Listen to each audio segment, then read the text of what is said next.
तो friends, welcome to my channel. आज हम लोग इस वीडियो में सिपाही भर्ती परीक्षा यानी बिहार पुलिस कांस्टेबल एग्ज़ाम 2023 के लिए महत्वपूर्ण सामान्य अध्ययन यानी जीके का प्रश्न देखेंगे। आज का इस वीडियो में सामान्य अध्ययन का टेस्ट सीरीज नंबर 2 है। आज तो हम लोग बारी बारी से सभी प्रश्नों को फ्रेंड्स देखेंगे। हमारा पहला प्रश्न क्या है?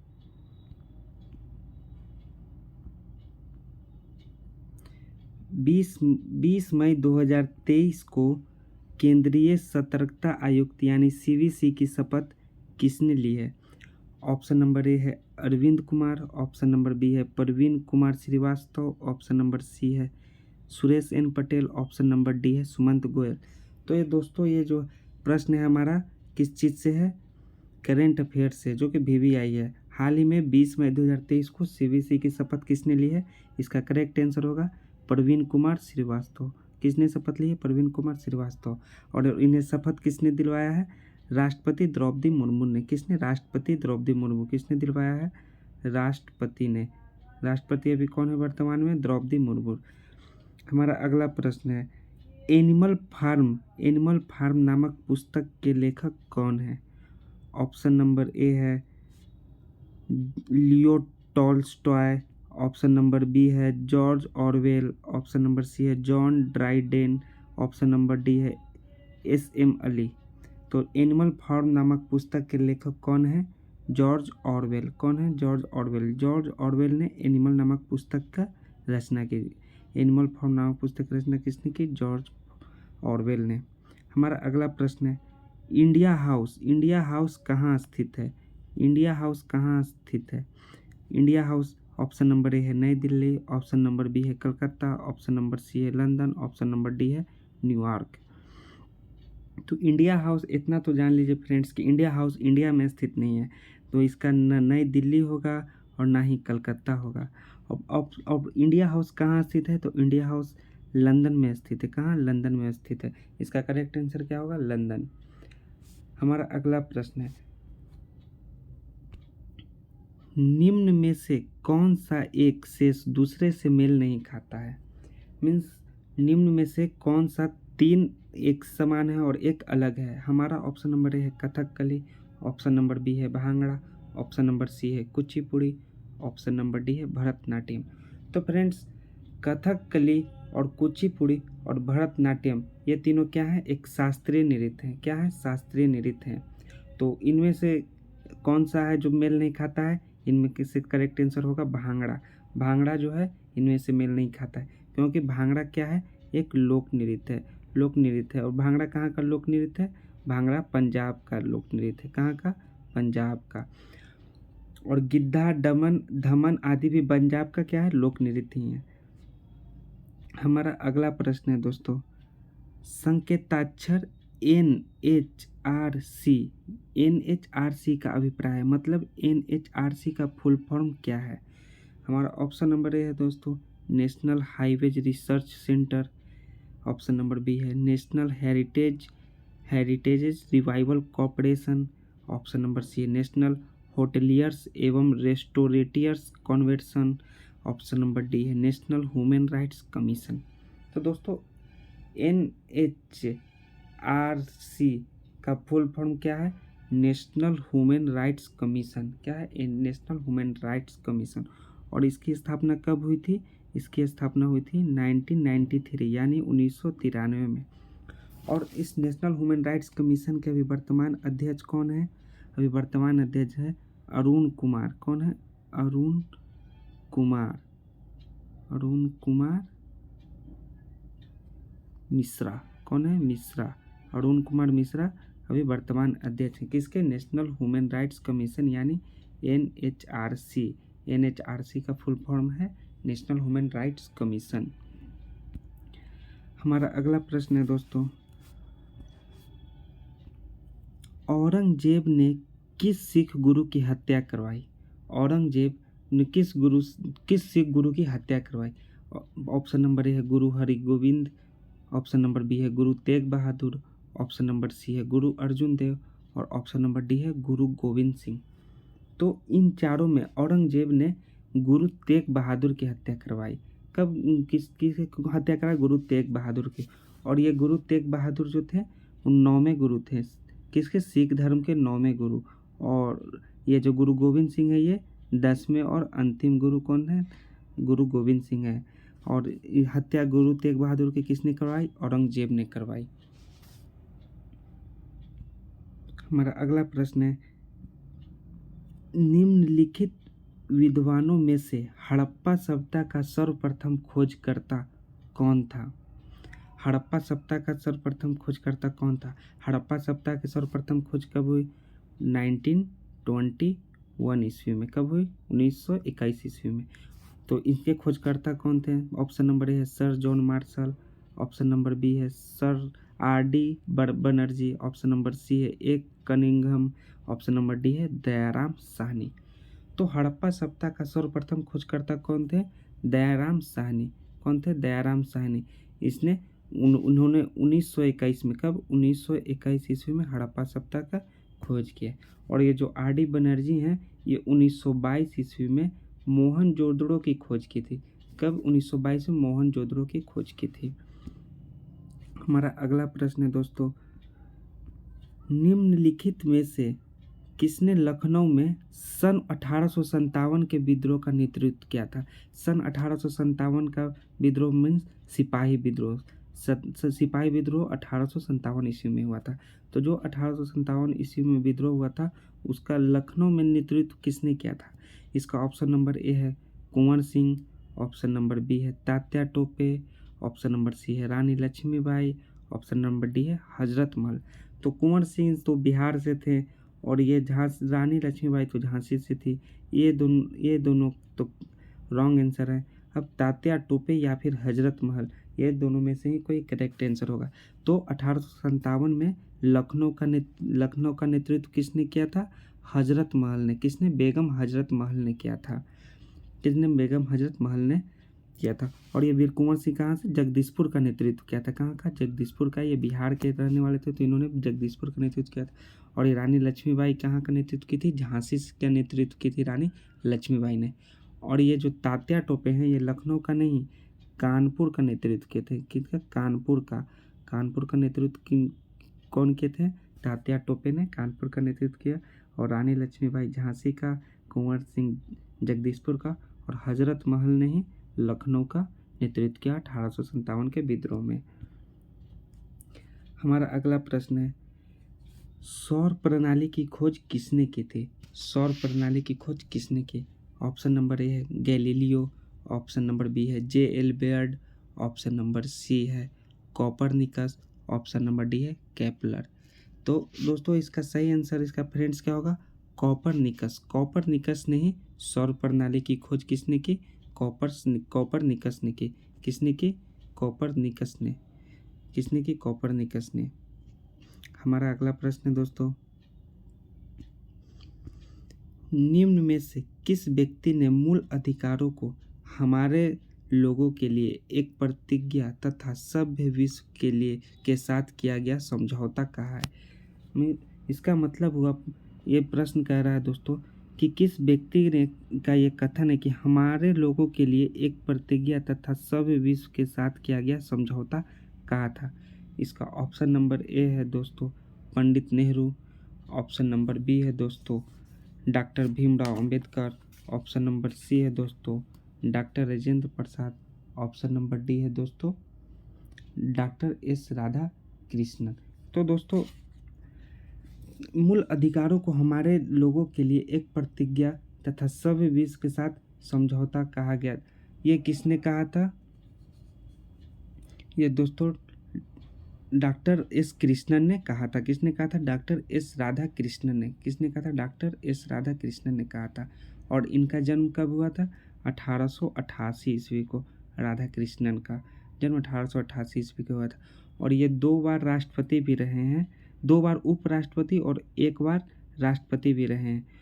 और इनकी मृत्यु 1975 में है। और ये प्रथम भारत रत्न पुरस्कार करने वाले वे व्यक्ति थे। कौन? डॉक्टर राधा कृष्णन। डॉक्टर राधा कृष्णन ने ही प्रथम भारत रत्न पुरस्कार राधा कृष्णन ने ही पाया। और 2 बार उपराष्ट्रपति बने, 1 बार राष्ट्रपति बने। अगला अगला प्रश्न है दोस्तों, 2023 का विश्व कप क्रिकेट कहाँ प्रस्तावित है? 2023 का विश्व कप यानी कि 50 ओवर का विश्व कप किस देश में खेला जाएगा? यह करेंट अफेयर्स का प्रश्न है दोस्तों। ऑप्शन नंबर ए है भारत, ऑप्शन नंबर बी है श्रीलंका, ऑप्शन नंबर सी है वेस्ट इंडीज और ऑप्शन नंबर डी है न्यूजीलैंड। तो दोस्तों 2023 का विश्व कप कहाँ खेला जाएगा? भारत, अपने देश भारत में ही खेला जाएगा। और कब से कब तक खेला जाएगा? 5 अक्टूबर से लेकर 19 अक्टूबर तक खेला जाएगा। कब? 19 अक्टूबर तक खेला जाएगा। और यह 13वां विश्व कप होगा। कैवा 13वां विश्व कप होगा। और 2019 का विश्व कप किसने जीता है, ये भी प्रश्न आप लोग जान लीजिए। 2019 का विश्व कप किसने जीता है? इंग्लैंड ने। किसने? इंग्लैंड ने जीता है। किसने? इंग्लैंड ने जीता है 2019 का विश्व कप। और 2019 का विश्व कप का उपविजेता कौन है? न्यूजीलैंड। और भारत कब कब जीता है विश्व कप? एक पहला विश्व कप 1983 में भारत जीता है और 28 साल बाद यानी 2011 में अंतिम विश्व कप भारत ने जीता है। इसके बाद से भारत ने विश्व कप 50 ओवर का विश्व कप नहीं जीता है। अगला प्रश्न दोस्तों, लोकसभा अध्यक्ष अपने कास्टिंग वोट का प्रयोग केवल करते हैं। लोकसभा अध्यक्ष अपने कास्टिंग वोट का प्रयोग कहाँ करते हैं? पहला ऑप्शन नंबर ए है वर्तमान सरकार को बचाने हेतु, ऑप्शन नंबर बी है संविधान में संशोधन के मामले में, ऑप्शन नंबर सी है आपातकाल के मामले में, ऑप्शन नंबर डी है जब वोट बराबर बराबर होने के नाते टाई हो। तो दोस्तों इसका करेक्ट आंसर क्या होगा? लोकसभा अध्यक्ष अपने कास्टिंग वोट का प्रयोग कब करते हैं? जब वोट बराबर बराबर होने के नाते टाई हो। यानी कि लोकसभा अध्यक्ष अपने कास्टिंग वोट का प्रयोग केवल करते हैं जब वोट बराबर होने के नाते टाई हो। और लोकसभा अध्यक्ष का चुनाव लोकसभा सदस्य ही करते हैं। कौन करते हैं? लोकसभा सदस्य ही लोकसभा अध्यक्ष का चुनाव करते हैं। अगला प्रश्न है दोस्तों, भारत की प्रभुता, एकता और अखंडता की रक्षा करने और उसे अक्षुण्ण रखने के मूल कर्तव्यों को किस स्थान पर रखा जाता है? हमारा ऑप्शन नंबर ए है पहले, ऑप्शन नंबर बी है दूसरे, ऑप्शन नंबर सी है ऑप्शन नंबर बी है तीसरे और ऑप्शन नंबर सी है दूसरे और ऑप्शन नंबर डी है चौथे। तो दोस्तों इसे तीसरे स्थान पे रखा जाता है। उसे अक्षुण्ण रखने के मूल कर्तव्य को तीसरे स्थान पे रखा जाता है। हमारा अगला प्रश्न है दोस्तों,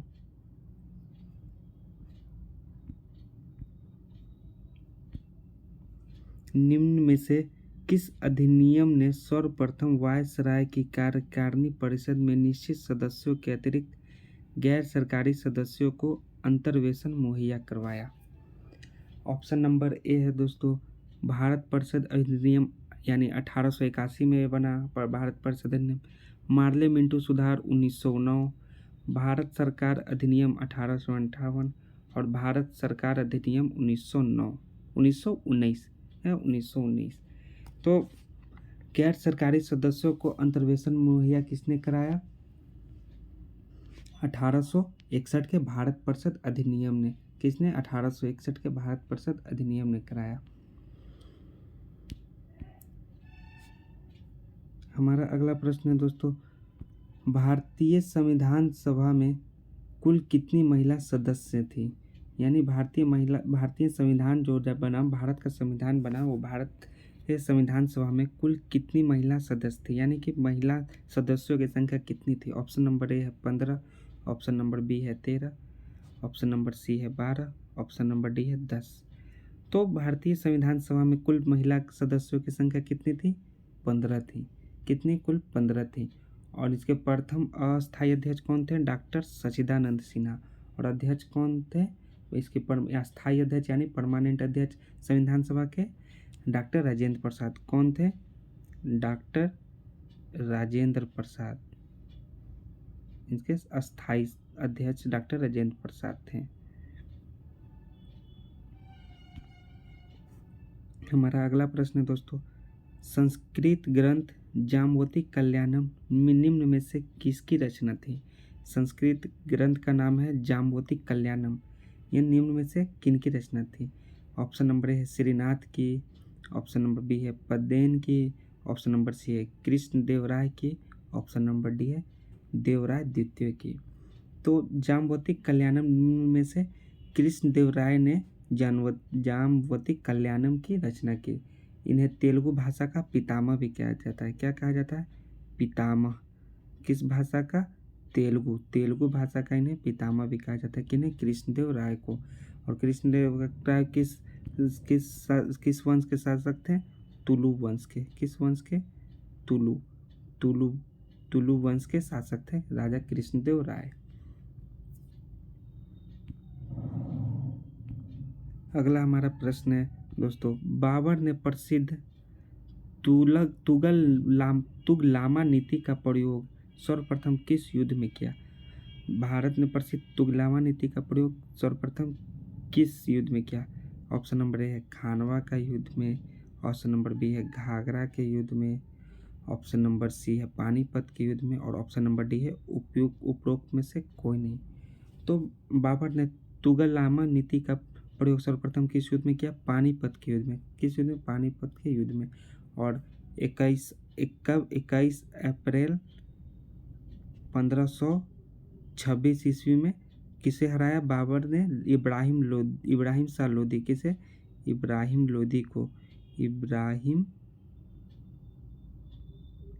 लोदी को पानीपत के प्रथम युद्ध में 1526 ईस्वी में हराया बाबर ने। और खानवा का युद्ध कब हुआ था? खानवा का युद्ध हुआ था 1727 ईस्वी में। कब? 1727 ईस्वी में। और बाबर ने राणा सांगा को पराजित किया था। किसको? राणा सांगा को। और घाघरा का युद्ध कब हुआ था? 1529 ईस्वी। कब? 1529 ईस्वी को हुआ था। 1529 ईस्वी को हुआ था घाघरा का युद्ध। 1526 ईस्वी को हुआ था पानीपत का युद्ध। और 1727 ईस्वी को हुआ था खानवा का युद्ध। और इसका सही आंसर होगा तुगलनामा नीति का प्रयोग पानीपत के युद्ध में सर्वप्रथम बाबर ने किया था। हमारा अगला प्रश्न है दोस्तों, रंजीत सिंह किस मिसल से संबंधित है? रंजीत सिंह किस मिसल से संबंधित है? ऑप्शन नंबर है शुकर चकिया, ऑप्शन बी है सदा वालिया, ऑप्शन नंबर सी है अहलूवालिया, ऑप्शन नंबर डी है रामगढ़िया। तो रंजीत सिंह जो थे वो शुकर चकिया मिसल से संबंधित थे। किस मिसल से? शुकर चकिया मिसल से संबंधित है। और रंजीत सिंह लाहौर का शासक कब बना? 1798 ईस्वी में। कब? 1798 ईस्वी में लाहौर का शासक बना। और इसका राज 4 सूबों में बैठा हुआ था। किसमें? 4 सूबों में। एक पहला पेशावर, दूसरा कश्मीर, तीसरा मुल्तान एवं चौथा लाहौर। तो दोस्तों हमारा अगला प्रश्न है, किसे आधुनिक भारत का जनक कहते हैं? आधुनिक भारत का जनक किसे कहते हैं? ऑप्शन नंबर ए है Lala Lajpat Rai, option number B है Mahatma Gandhi, option number C है राजा राम मोहन राय, और ऑप्शन नंबर डी है भगत सिंह। तो आधुनिक भारत का जनक के नाम से कौन जाने जाते हैं? राजा राम मोहन राय। राजा राम मोहन राय को आधुनिक भारत का जनक कहा जाता है। राजा राम मोहन राय ने 1828 ईस्वी में, हम लोग सभी जानते हैं 1828 ईस्वी में ब्रह्म समाज की स्थापना की थी। किसकी? ब्रह्म समाज की। ब्रह्म समाज की स्थापना किसने की? राजा राम मोहन राय ने ब्रह्म समाज की स्थापना की थी। इन्होंने सती प्रथा को गैर कानूनी घोषित किया था, मतलब इन्होंने सती प्रथा के विरुद्ध में ब्रह्म समाज की स्थापना की थी।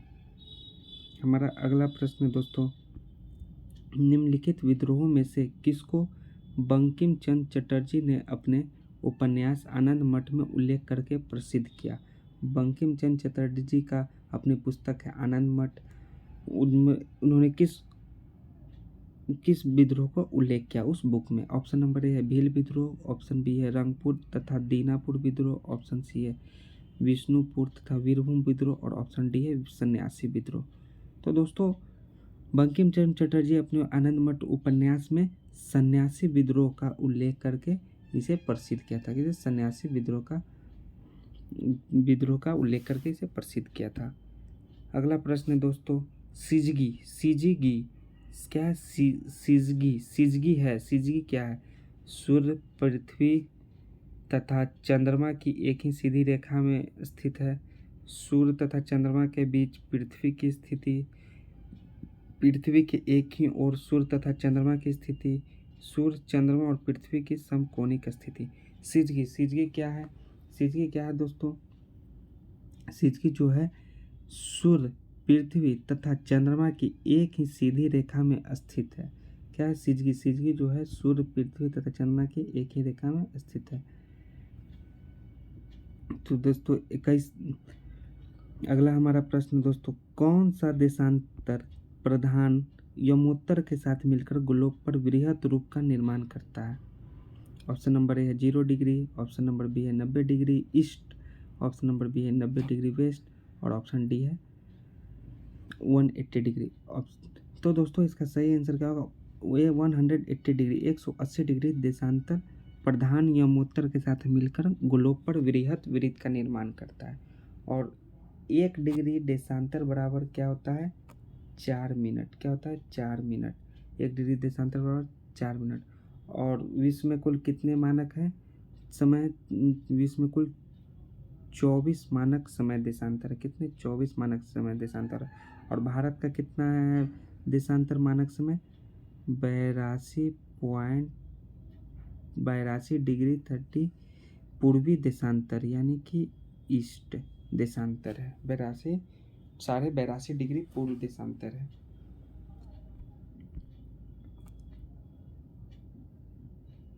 अगला प्रश्न है दोस्तों, निम्नलिखित में से किस महासागर की लवणता सबसे अधिक है? ऑप्शन नंबर ए है अटलांटिक महासागर, ऑप्शन नंबर बी है प्रशांत महासागर, ऑप्शन नंबर सी है हिंद महासागर, ऑप्शन नंबर डी है आर्कटिक महासागर। तो दोस्तों निम्नलिखित महासागरों में सबसे अधिक लवणता अटलांटिक महासागर में। किस महासागर में? अटलांटिक महासागर में है। और विश्व में सबसे अधिक लवणता किस में है? तुर्की के वान झील में है। किसमें? तुर्की के वान झील में। उसमें कितना है? किसमें है? वान झील। किसमें है? वान झील में है। और उसमें 330% लवणता है। कितना? 330%। और मृत सागर का लवणता कितना है? मृत सागर का लवणता दोस्तों है 238%। 238% लवणता मृत सागर का है। हमारा अगला प्रश्न है दोस्तों, भारत की सबसे लंबी स्थलीय सीमा किस देश के साथ है? भारत की सबसे लंबी स्थलीय सीमा किस देश के साथ है? ऑप्शन नंबर ए है चीन, ऑप्शन नंबर बी है पाकिस्तान, ऑप्शन नंबर सी है बांग्लादेश, ऑप्शन नंबर डी है म्यांमार। तो दोस्तों सबसे लंबी स्थलीय सीमा किस देश की है? बांग्लादेश की है। किस देश की है? बांग्लादेश की। सबसे फर्स्ट में कौन है? बांग्लादेश। और दोस्तों सेकंड में कौन है? चाइना। और थर्ड में कौन है दोस्तों? पाकिस्तान। और फोर्थ में कौन है? नेपाल। और म्यांमार जो है वो 5th पोजीशन पे है। किस पे? 5th पोजीशन में। तो सबसे लंबी स्थलीय सीमा किस देश भारत किस देश के साथ साझा करता है? बांग्लादेश के साथ। बांग्लादेश की सबसे लंबी स्थलीय सीमा है। हमारा अगला प्रश्न है दोस्तों, वेवनाड झील किस राज्य में स्थित है? वेवनाड झील किस राज्य में स्थित है? ऑप्शन नंबर ए है उड़ीसा, ऑप्शन नंबर बी है कर्नाटक, ऑप्शन नंबर सी है केरल, ऑप्शन नंबर डी है कर्नाटक। तो फ्रेंड्स वेवनाड झील है वो केरल राज्य में स्थित है। किस? वेवनाड झील किस राज्य में है? केरल राज्य में स्थित है। और ये भारत की सबसे लंबी झील है। भारत की सबसे लंबी झील कौन है? वेवनाड झील। सबसे लंबी झील कौन है? वेवनाड झील है जो केरल में स्थित है। अगला प्रश्न है दोस्तों, निम्नलिखित में नर्मदा नदी के संबंध में सभी सही है सिवाय, मतलब कि इनमें से तीन जो ऑप्शन है वो सही है और एक ऑप्शन गलत है। ये ऑप्शन नंबर ए है, यह अमरकंटक के निकट से निकलती है। जी दोस्तों ये एकदम सही है। इसके किनारे प्रसिद्ध महाकालेश्वर मंदिर है। तो दोस्तों इसके किनारे प्रसिद्ध महाकालेश्वर मंदिर स्थित नहीं है। तो करेक्ट आंसर बी ही होगा। ये स्थित नहीं है क्योंकि जो महाकालेश्वर मंदिर है जो क्षिप्रा नदी के स्थित है। क्षिप्रा नदी कहाँ? क्षिप्रा नदी पर महाकालेश्वर मंदिर स्थित है। मार्बल रॉक्स के समूह के बीच से बहती है। जी दोस्तों ये भी करेक्ट है। इस नदी पर प्रसिद्ध सरदार सरोवर बांध बनाया जा रहा है। जी दोस्तों ये भी सही है। तो इसका करेक्ट आंसर क्या होगा? इसके किनारे प्रसिद्ध महाकालेश्वर मंदिर है, जो यह सही कथन नहीं है क्योंकि यह प्रसिद्ध महाकालेश्वर मंदिर है जो क्षिप्रा नदी उज्जैन में है, वो वहाँ अवस्थित है। अगला प्रश्न है दोस्तों, भारत में सबसे अधिक कॉफ़ी उत्पन्न करने वाला राज्य कौन सा है? मतलब कि सबसे अधिक कॉफ़ी उत्पादन करने वाला राज्य कौन सा है? दोस्तों अगर एग्जाम में आता है कि भारत में सबसे अधिक कॉफ़ी का उत्पादन कहाँ होता है, तो इसका करेक्ट आंसर क्या होगा दोस्तों? ऑप्शन नंबर ए है महाराष्ट्र, ऑप्शन नंबर बी है कर्नाटक, ऑप्शन नंबर सी है तमिलनाडु, ऑप्शन नंबर डी है केरल। तो इसका करेक्ट आंसर क्या होगा दोस्तों? कर्नाटक। कर्नाटक में सर्वाधिक कॉफ़ी का उत्पादन करने वाला राज्य है भारत में। कर्नाटक में सबसे ज़्यादा कॉफ़ी का उत्पादन किया जाता है। और विश्व में, अगर भारत में प्रश्न आया तो कर्नाटक, और अगर विश्व में आता है तो क्या होगा दोस्तों? ब्राज़ील। क्या होगा? ब्राज़ील। ब्राज़ील ब्राज़ील विश्व में नंबर 1 कॉफ़ी उत्पादन करने वाला देश है। अगला प्रश्न है दोस्तों, निम्नलिखित में से किस प्रकार के वन भारत में सर्वाधिक विद्यमान है? निम्नलिखित में से किस प्रकार के वन भारत में सर्वाधिक विद्यमान है? मतलब कि किस प्रकार का वन सबसे ज़्यादा भारत देश में पाया जाता है, अपने देश भारत देश में? ऑप्शन नंबर ए है मैंग्रोव, ऑप्शन नंबर बी है कंटीली झाड़ी, ऑप्शन नंबर सी है उष्णकटिबंधीय शुष्क पतझड़ वन, ऑप्शन नंबर डी है उष्णकटिबंधीय आर्द्र सदाबहार वन। तो दोस्तों भारत हमारे देश में सबसे ज़्यादा किस प्रकार के वन पाए जाते हैं? उष्णकटिबंधीय शुष्क पतझड़ वन पाए जाते हैं। उष्णकटिबंधीय शुष्क पतझड़ वन भारत में पाए जाते हैं। और इनके वृक्ष कौन कौन से पाए जाते हैं? पहला साल वृक्ष है, चंदन है, शीशम है, सागवान है, आम है, इत्यादि जो है इस वन में पाए जाते हैं। किस वन में? उष्णकटिबंधीय शुष्क पतझड़ वन में साल, चंदन, आम, सागवान, शीशम इत्यादि पाए जाते हैं। और यह सर्वाधिक कहाँ पाई जाती है? ये सर्वाधिक हमारे देश में बिहार में, यूपी में, झारखंड में पाई जाती है। फिर पाई जाती है पश्चिम बंगाल में, WB वेस्ट बंगाल में। हमारा अगला प्रश्न है दोस्तों, निम्न संविधान संशोधनों में से किस एक के अंतर्गत दिल्ली नेशनल कैपिटल क्षेत्र बना? दोस्तों संविधान जो संशोधन हुआ उसमें किस संशोधन के तहत जो है दिल्ली नेशनल कैपिटल क्षेत्र बना? ऑप्शन नंबर है 61वां संविधान संशोधन, ऑप्शन बी है 71वां संविधान संशोधन, ऑप्शन सी है 69वां संविधान संशोधन, ऑप्शन नंबर डी है 7वां संविधान संशोधन। तो फ्रेंड्स इसका करेक्ट आंसर होगा 69वां संविधान 69वां संविधान संशोधन यानी 69 संविधान संशोधन में दिल्ली जो है नेशनल कैपिटल क्षेत्र बना। किसमें? 69 संविधान संशोधन में। हमारा अगला प्रश्न है दोस्तों, माप तौल की दशमलव प्रणाली किस देश की देन है? माप तौल की दशमलव प्रणाली किस देश की देन है? ऑप्शन नंबर ए है ब्रिटेन, ऑप्शन नंबर बी है जर्मनी, ऑप्शन नंबर सी है चाइना, ऑप्शन नंबर डी है फ्रांस। तो दोस्तों इन चारों में माप तौल का दशमलव प्रणाली की देन किसकी है? फ्रांस की देन है। किसकी? फ्रांस की देन है। फ्रांस ने ही माप तौल की दशमलव प्रणाली के देन किया। हमारा अगला प्रश्न है दोस्तों, निम्नलिखित में से किसने 13 दिसंबर 1946 को संविधान सभा में उद्देश्य संकल्प प्रस्तावित किया था जो भारत के संविधान के उद्देशिका का आधार बना? ऑप्शन नंबर ए है दोस्तों doctor Bhimrao Ambedkar, option number B है दोस्तों doctor Rajendra Prasad, option number C है सरदार वल्लभ भाई पटेल, ऑप्शन नंबर डी है पंडित जवाहरलाल नेहरू। तो फ्रेंड्स पंडित जवाहरलाल नेहरू ने ही 13 दिसंबर 1946 को संविधान सभा में उद्देश्य संकल्प प्रस्तावित किया था जो भारत के संविधान के उद्देशिका का आधार बना। और संविधान सभा द्वारा उद्देशिका को 22 जनवरी 1947 को स्वीकार किया गया। कब? 22 जनवरी 1947 को। कब? 1947। 13 दिसंबर 1946 को संकल्प प्रस्तावित किया था लेकिन संविधान सभा द्वारा 22 जनवरी 1947 को स्वीकार कर लिया गया। और इस प्रारूप समिति के अध्यक्ष कौन थे? भीमराव अंबेडकर। और संचालन समिति के अध्यक्ष कौन थे? डॉक्टर राजेंद्र प्रसाद। अगला प्रश्न है फ्रेंड्स, जर्मनी के वाइमर संविधान से निम्नलिखित में से कौन सा लक्षण भारतीय संविधान में लिया गया है? जर्मनी के वाइमर संविधान से निम्नलिखित में से कौन सा लक्षण भारतीय संविधान में लिया गया है?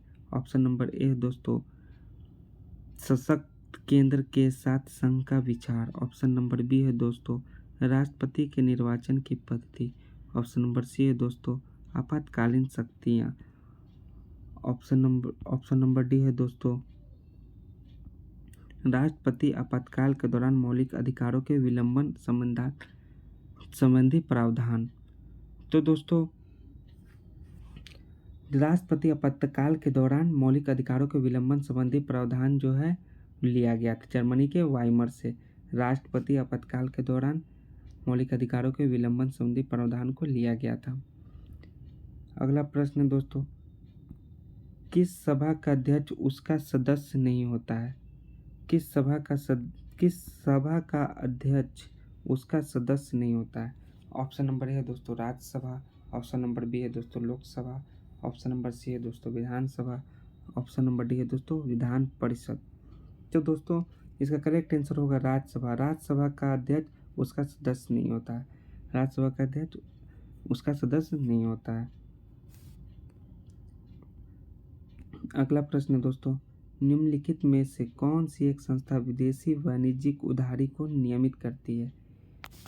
ऑप्शन नंबर ए है सेबी, ऑप्शन नंबर बी है वित्त मंत्रालय, ऑप्शन नंबर डी है वाणिज्य मंत्रालय, ऑप्शन नंबर डी है भारतीय रिजर्व बैंक। तो दोस्तों निम्न में से कौन सी एक संख्या विदेशी वाणिज्यिक उधारी को नियमित करता है? कौन करता है? भारतीय रिजर्व बैंक। कौन? भारतीय रिजर्व बैंक। इसे हम लोग शॉर्ट फॉर्म में आरबीआई के नाम से भी जानते हैं। जो सेबी जो है शेयर बाजार क्षेत्र का सर्वोच्च संस्था क्या है? ये शेयर बाजार क्षेत्र का सर्वोच्च संस्था क्या है? सेबी है। अगला प्रश्न है हम लोगों का दोस्तों, इको मार्क किस उत्पाद पर दिए गए इस प्रमाण का चिन्ह होता है कि वह उत्पाद है? ऑप्शन नंबर ए है दोस्तों किफ़ायती कीमत वाला है। इको मार्क किफ़ायती कीमत वाला है। ऑप्शन नंबर बी है पर्यावरणीय दृष्टि से अनुकूल है। ऑप्शन नंबर सी है नष्ट होने वाला नहीं है। ऑप्शन नंबर डी है अच्छी किस्म का है। क्या है? अच्छी किस्म का है। तो दोस्तों इसका सही आंसर क्या होगा? पर्यावरणीय दृष्टि से अनुकूल है। क्या? पर्यावरणीय दृष्टि से अनुकूल है। इको मार्क कब 1992 से दिया गया? कब? 1992 से इको मार्क दिया गया। और इसका चिन्ह मिट्टी के घड़ा के आकृति का है। क्या है? मिट्टी के घड़ा के आकृति का है। अगला प्रश्न दोस्तों, कृषि उपज के लिए न्यूनतम समर्थन मूल्य की घोषणा की जाती है। न्यूनतम समर्थन मूल्य की घोषणा की जाती है। ऑप्शन नंबर ए योजना आयोग के द्वारा, ऑप्शन नंबर बी है राष्ट्रीय किसान आयोग के द्वारा, ऑप्शन नंबर सी है भारतीय खाद्य अधिनियम के द्वारा, ऑप्शन नंबर डी है कृषि लागत एवं मूल्य आयोग के द्वारा। तो दोस्तों कृषि उपज के लिए न्यूनतम समर्थन मूल्य की घोषणा किसके द्वारा की जाती है? कृषि लागत एवं मूल्य आयोग के द्वारा। किसके द्वारा? कृषि लागत एवं मूल्य आयोग के द्वारा। और कृषि कीमत आयोग की स्थापना कब की गई? कृषि कीमत आयोग की स्थापना 1985 ईस्वी में की गई। कब? 1985। और राष्ट्रीय किसान आयोग किसने? 2000 राष्ट्रीय किसान आयोग 2004 ईस्वी में अटल बिहारी वाजपेयी ने बनाया था। राष्ट्रीय किसान आयोग 2004 ईस्वी में अटल बिहारी वाजपेयी ने बनाया था।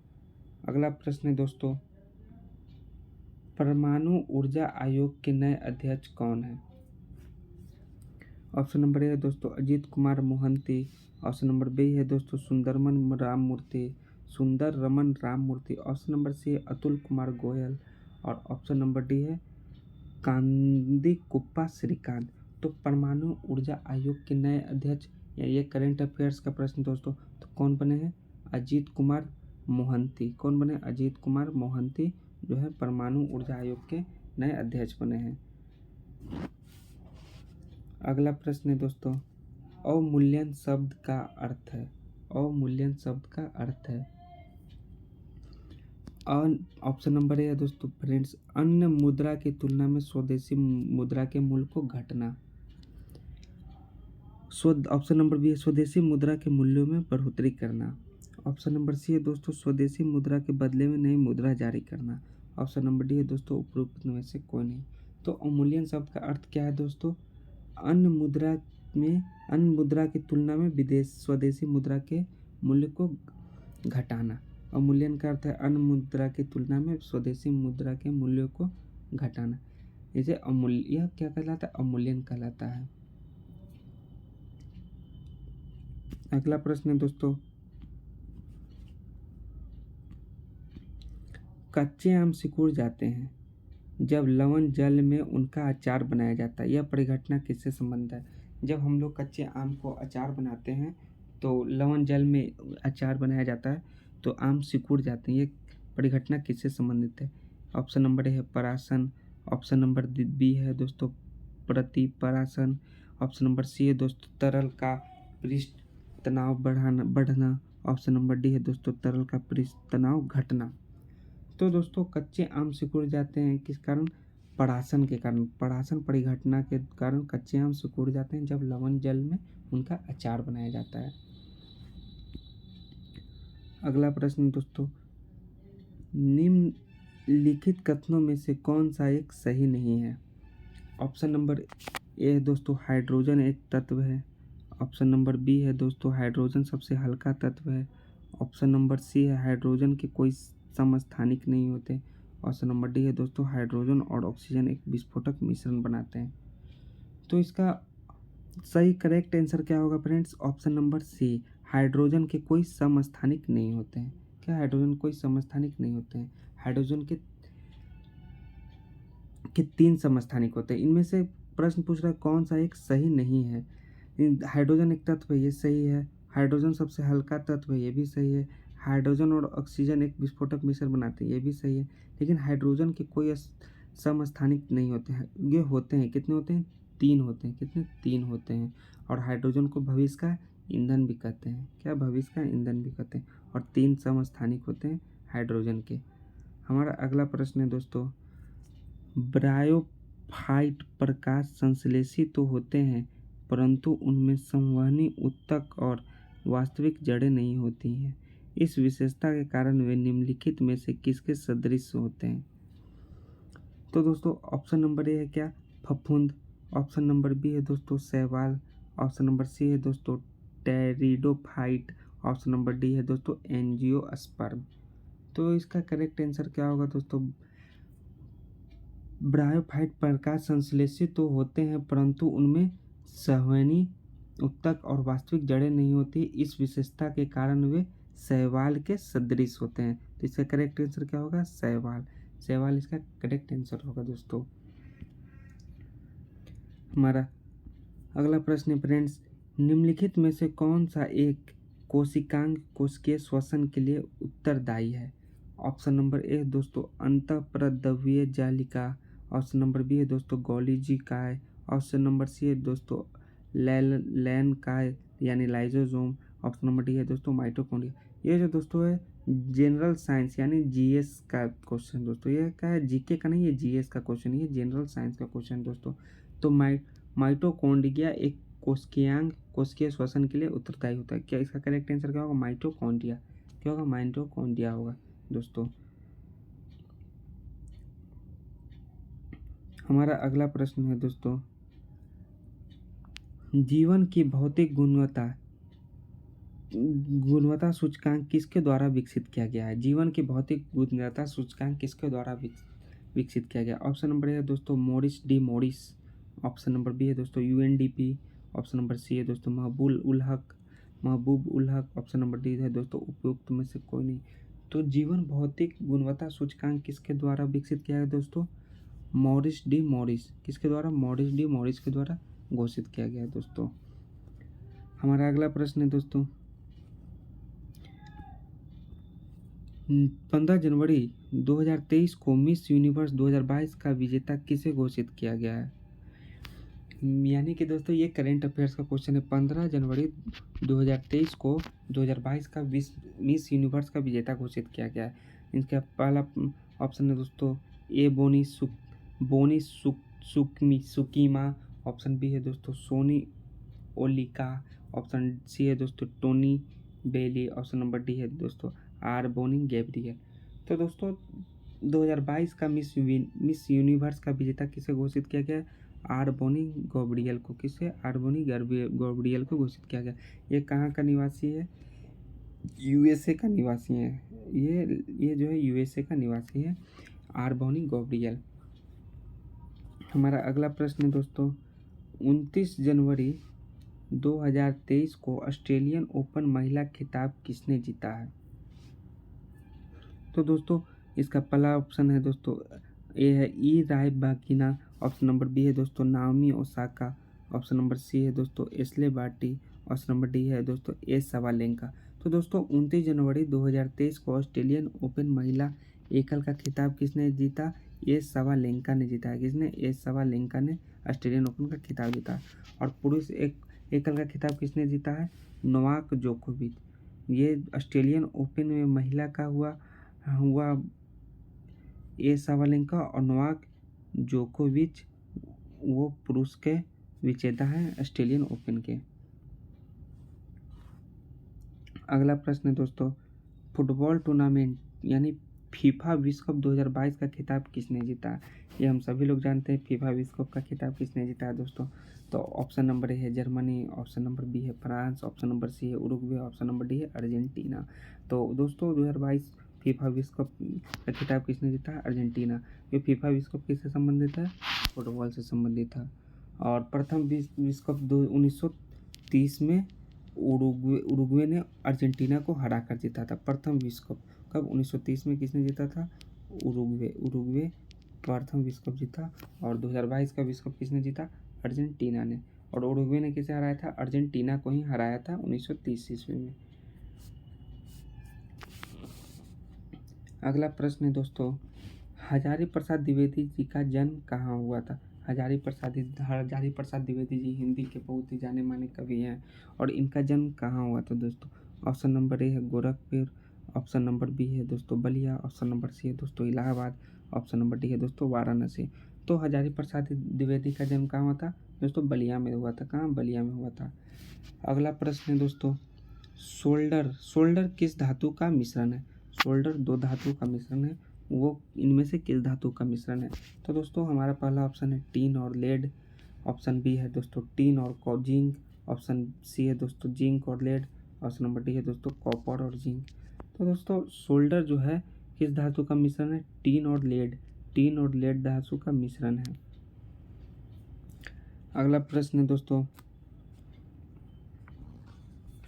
भीड़ को तीतर बीतर करने में पुलिस द्वारा इस्तेमाल की जाने वाली आंसू गैस क्या होती है?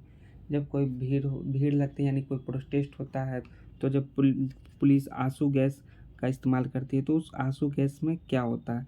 ऑप्शन नंबर ए है दोस्तों carbon dioxide, option number B है दोस्तों क्लोरीन, ऑप्शन नंबर सी है दोस्तों अमोनिया, ऑप्शन नंबर डी है दोस्तों हाइड्रोजन सल्फाइड। तो भीड़ को तीतर बुतर करने में पुलिस द्वारा इस्तेमाल की जाने वाली आंसू गैस क्लोरीन होती है। क्या होती है? क्लोरीन का इस्तेमाल होती है। किसका? क्लोरीन का इस्तेमाल की जाती है दोस्तों। इसका करेक्ट आंसर क्या होगा? क्लोरीन। अगला प्रश्न दोस्तों, सिरका यानी विनेगर निम्नलिखित में से किसका वाणिज्यिक नाम है दोस्तों?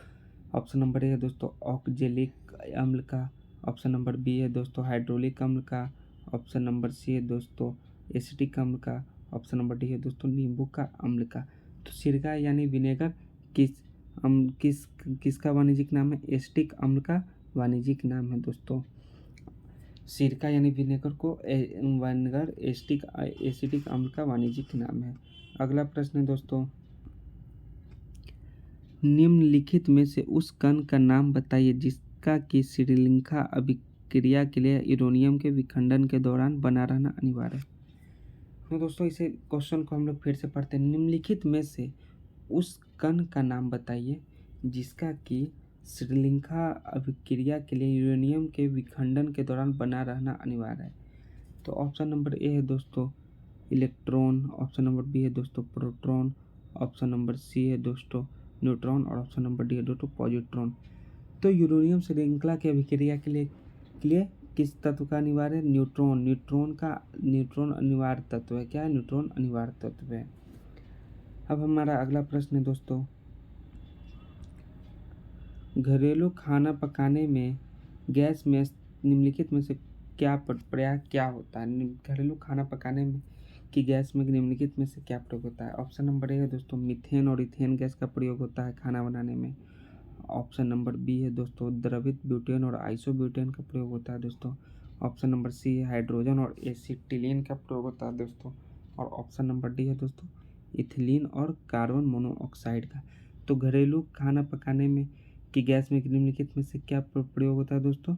द्रवित ब्यूटेन और आइसोब्यूटेन का प्रयोग होता है। इसका द्रवित ब्यूटेन और आइसोब्यूटेन का प्रयोग होता है। अगला प्रश्न है दोस्तों, निम्नलिखित में से संश्लिष्ट पॉलीमर कौन सा है? निम्नलिखित में से संश्लिष्ट पॉलीमर कौन सा है? ऑप्शन नंबर ए है सिल्क, ऑप्शन नंबर बी है प्रोटीन, ऑप्शन नंबर सी है पॉलीस्ट्राइन, ऑप्शन नंबर डी है मॉन्ड या स्टार्च।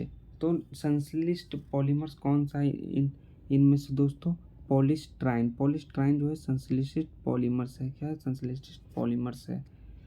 अगला प्रश्न है दोस्तों, जब मानव हृदय में बाएं विनिलय का संकुचन होता है तो रक्त निम्नलिखित में से किसकी तरफ जाता है? जब हृदय में बाएं निलय का संकुचन होता है तो रक्त निम्नलिखित में से किसकी तरफ जाता है? ऑप्शन नंबर ए है दोस्तों मस्तिष्क, ऑप्शन नंबर बी है दोस्तों फुफ्फुस धमनी, ऑप्शन नंबर सी है दोस्तों महाधमनी, ऑप्शन नंबर डी है दोस्तों फेफड़ा। तो इसका करेक्ट आंसर क्या होगा दोस्तों? जब मानव हृदय में विलय का संकोचन होता है तो रक्त महाधमनी की तरफ जाता है। कब? महाधमनी की तरफ जाता है। किसकी तरफ जाता है? महाधमनी की तरफ। अगला प्रश्न दोस्तों,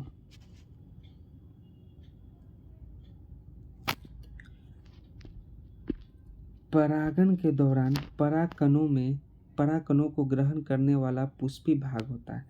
परागनों के दौरान परागकणों को ग्रहण करने वाला पुष्पी भाग होता है। ऑप्शन नंबर ए अंडाशय होता है, वर्तिका होता है, हक बिंदु होता है या बीजांड होता है।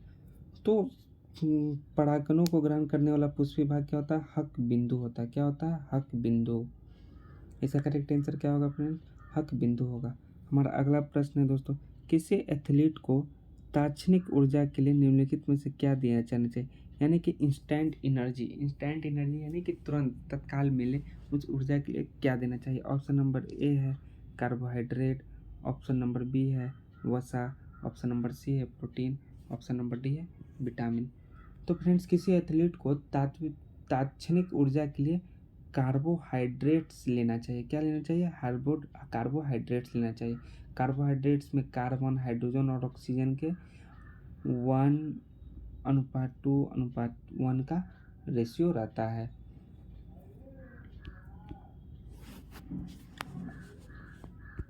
अगला प्रश्न है दोस्तों, निम्नलिखित संयोजनों में से कौन सा विषाणु यानी वायरस मानव के संक्रामक है? यानी कि मानव के लिए कौन सा वायरस हानिकारक है? ऑप्शन नंबर ए है H2N4, ऑप्शन नंबर बी है H3N3, ऑप्शन नंबर सी है H5N1, ऑप्शन नंबर डी है N1H4। तो दोस्तों H5N1 जो है मानव के लिए संक्रामक है। कौन सा विषाणु? C5N1 जो है मानव के लिए संक्रामक है। और C5N1 से क्या होता है? बर्ड फ्लू होता है। क्या होता है? Bird flu. और H1 और N1 से क्या होता है? H1 और N1 से क्या होता है? स्वाइन फ्लू होता है। क्या होता है? Swine flu. और H5 और N1 से क्या होता है? Bird flu. और H1N1 से क्या होता है? स्वाइन फ्लू होता है। अगला प्रश्न दोस्तों, थायरॉक्सिन हार्मोन स्रावित किया जाता है। थायरॉक्सिन हार्मोन स्रावित किया जाता है। ऑप्शन नंबर ए है अधिवृक्क ग्रंथि से, ऑप्शन नंबर डी है वृषण से, ऑप्शन नंबर सी है पीयूष ग्रंथि से, ऑप्शन नंबर डी है ऑटो ग्रंथि से। तो दोस्तों थायरॉक्सिन हार्मोन स्रावित कहाँ से किया जाता है? ऑटो ग्रंथि से। कहाँ से? ऑटो ग्रंथि से किया जाता है। अगला प्रश्न है दोस्तों, खाद्य पदार्थों के परीक्षण या परिरक्षण यानी कि प्रिजर्व के लिए प्रयोग में लाया जाने वाला रसायन है। यानी कि खाद्य पदार्थों के लिए प्रिजर्व यानी कि उसे बाद में यूज करने के लिए किस चीज़ का से हम लोग प्रिजर्व करते हैं? ऑप्शन नंबर ए है दोस्तों casting soda, option number B है दोस्तों sodium benzoate, option number C है दोस्तों sodium chloride, option number D है दोस्तों सोडियम बाइकार्बोनेट। तो खाद्य पदार्थों को प्रिजर्व करने के लिए सोडियम बेंजोएट का प्रयोग में लाया जाता है। सोडियम बेंजोएट जो एक रसायन है उसका प्रयोग में लाया जाता है खाद्य पदार्थों को परिरक्षण यानी प्रिजर्व करने के लिए। अगला प्रश्न दोस्तों, व्यावसायिक बैंक का प्रमुख कार्य है। व्यावसायिक बैंक का प्रमुख कार्य क्या है दोस्तों? ऑप्शन नंबर है ग्राहकों का जमा स्वीकार करना, ऑप्शन नंबर बी है ऋण तथा अग्रिम देना, ऑप्शन नंबर सी है दोस्तों ए एवं बी, ऑप्शन नंबर डी है दोस्तों इनमें से कोई नहीं। तो व्यावसायिक बैंक का प्रमुख क्या है दोस्तों? ग्राहकों का जमा स्वीकार करना और ऋण तथा अग्रिम दोनों। तो इसका करेक्ट आंसर क्या होगा? सी, ए एवं बी दोनों। तो हम लोग नेक्स्ट अगले प्रश्न की ओर देखते हैं दोस्तों। अगला प्रश्न हम लोग का क्या है? वैश्वीकरण से बिहार के किस उद्योग को प्रोत्साहन मिला है? ये हमारा बिहार स्पेशल करेंट अफेयर से है दोस्तों। वैश्वीकरण से बिहार के किस उद्योग को प्रोत्साहन मिला है? तो ऑप्शन नंबर ए है दोस्तों कृषि एवं पशुपालन, ऑप्शन नंबर बी है दोस्तों पर्यटन, ऑप्शन नंबर सी है दोस्तों विनिर्माण, ऑप्शन नंबर डी है दोस्तों निम्न में इनमें से कोई नहीं। तो वैश्वीकरण से बिहार के किस उद्योग को प्रोत्साहन मिला है? वैश्वीकरण से बिहार के कुछ उद्योग को प्रोत्साहन मिला है। पर्यटन उद्योग को, किस उद्योग को? पर्यटन उद्योग को प्रोत्साहन मिला है। हमारा अगला प्रश्न है दोस्तों, हमारा अगला और सबसे अंतिम प्रश्न, हमारा सबसे लास्ट और अंतिम प्रश्न इस टेस्ट सीरीज का सिपाही भर्ती परीक्षा के लिए सबसे लास्ट प्रश्न, सबसे अंतिम प्रश्न जीके का क्या है दोस्तों? बाजार के नियम का प्रतिपादन किसने किया? बाजार का नियम का प्रतिपादन किसने किया? ऑप्शन नंबर ए है रिकार्डो, ऑप्शन नंबर बी है मिल, ऑप्शन नंबर सी है जेबी से और ऑप्शन नंबर डी है इनमें से कोई नहीं। तो बाजार के नियम का प्रतिपादन किसने किया? जेबी से ने किया। किसने किया? जेबी से ने किया। जेबी से बाजार के नियमों का प्रतिपादन किया। तो हम लोगों ने दोस्तों इस टेस्ट सीरीज में समान अध्ययन और समान विज्ञान से भी कुछ प्रश्न देखे और कुछ करेंट अफेयर से भी प्रश्न देखें। तो इससे और जुड़े अपडेट के लिए चैनल को लाइक और सब्सक्राइब करें और हम लोग नेक्स्ट वीडियो में अपना टेस्ट सीरीज को 3 लेकर मिलते हैं। Thanks guys.